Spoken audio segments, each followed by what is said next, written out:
Let's talk about the factorial problems in your text. N factorial is defined to be n times n minus 1 times n minus 2 all the way down to 3 times 2 times 1. And a special case is that 0 factorial is equal to 1. That'll be very useful for some of our special cases in some situations with some other problems.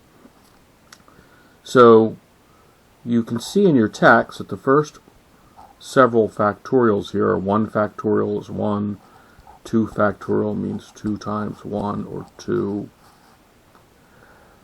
3 factorial is 3 times 2 times 1 or 6.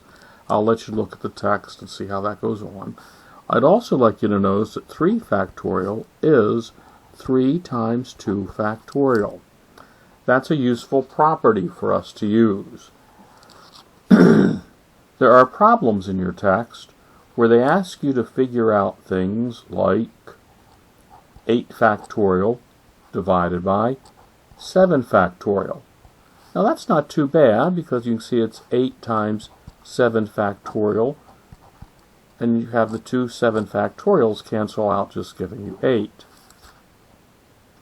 Now some of you may be tempted to say, hey, I really don't need to do a whole lot with this because I could put 8 factorial into my calculator and 7 factorial into my calculator. But that falls apart when you start doing things like this.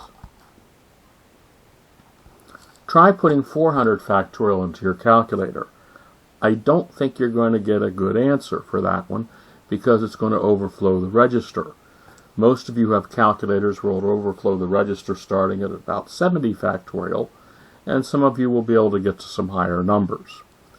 But if you use these properties, you can see that you could write this as 400, we're going to start with a 400, which is the bigger number, times 399 times 398 factorial. We now have a factorial in both the numerator and the denominator that's the same. Now we do have something that even a simple calculator could be able to handle. So I could take 400 times 399 and get 1,509, 600. Okay, we can also do this kind of thing with variables. Suppose you have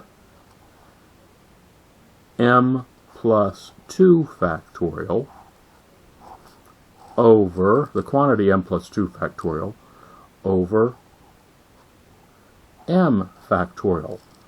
Well, let's look at this and figure out whether our numerator or our denominator is the bigger number and expand the bigger number. Well, here the numerator is the bigger number, so let's expand it.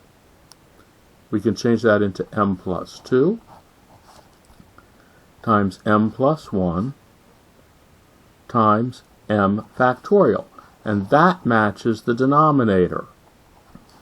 These will cancel out. And now it's just a simple problem of doing FOIL. M squared plus 2m plus m plus 1. So this thing is m squared plus 3m plus 1. You should now be able to do the problems in your text from 62 to 70 that have been assigned in the syllabus. Be sure you get the answers in the back of the book.